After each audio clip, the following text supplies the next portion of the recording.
mà tung hi cùng khua in tha tô lâu tu ra in dia min ton mang ram ma cha kanua me kang ai che ka thla lel che ka ning lo che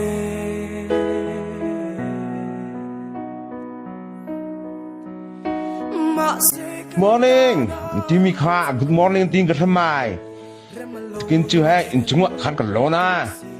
Vlog on Timmy Kha, vlog khakati vale chu hai. Phong plang hi muem. Tukin chu khua thiang hai a. Chiều chum te pok hi muem, bar malam tlang te pok ke lunglin thak ni o.